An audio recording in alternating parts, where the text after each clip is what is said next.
ایک صحابی آئے، یا رسول اللہ میرا پڑوسی ہے، اس کی کھجور ایسے ٹیڑھی ہو کر میرے گھر میں چند اس کی شاخیں ہیں، ان پہ پھل لگتا ہے، وہ ٹوٹ کے گرتا ہے، میرے بچے اٹھا لیتے ہیں، ہم غریب ہیں، وہ بھاگا بھاگا آتا ان کے منہ سے کھجور نکال لیتا ہے، اس کو کہیں کہ بچوں پر اتنی زیادتی نہ کرے۔ آپ نے اس کو بلایا، وہ منافق تھا، آپ نے اس سے فرمایا بھئی ایک سودا کرتے ہو؟ کہا جی کیا؟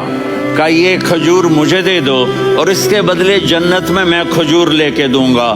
وہ کہنے لگا یا رسول اللہ یہ اصل میں میرے بچوں کو بہت پسند ہے، کوئی اور کھجور ہوتی میں دے دیتا، یہ تو میری معذرت ہے۔ وہ تو منافق تھا، وہ اٹھ کے چلا گیا۔ ایک صحابی بیٹھے تھے، وہ کہنے لگے یا رسول اللہ اگر میں وہ کھجور لے کے دے دوں تو مجھے جنت میں لے دیں گے؟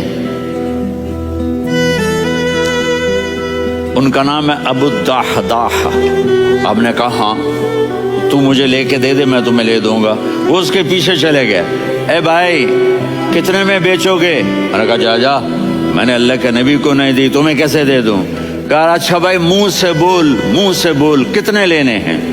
تو اس نے جان چھڑانے کے لیے کہا کہ اپنا سارا باغ مجھے دے دے، کھجور لے لے۔ باغ میں 600 کھجوریں اور یہ کھجور کسی اور کو دینی ہے۔ تو کہتا ہے پکے ہو، پھرو گے تو نہیں؟ کہا میں پاگل ہوں، میں پھروں گا؟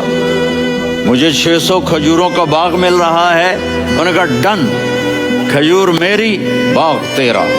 وہ بھاگے بھاگے آئے، یا رسول اللہ میں نے سودا کر لیا۔ کہا کیسے کیا؟ کہا سارا باغ دے کے کھجور لے لی۔ آپ نے کہا پھر میرا سودا بھی بدل گیا۔ کم من عذق رداح ودار فیاح لأبی الدحداح فی الجنہ۔ میرے ساتھی میں اپنی آنکھوں سے دیکھ رہا ہوں کہ اللہ نے تیرے لیے جنت میں ایک گھر نہیں محل بنا دیے سینکڑوں، اور ایک باغ نہیں ہزاروں باغ تیرے لیے تیار کر دیے۔ یہ ہے ایمان کی نشانی، یہ ہے محبت کی نشانی۔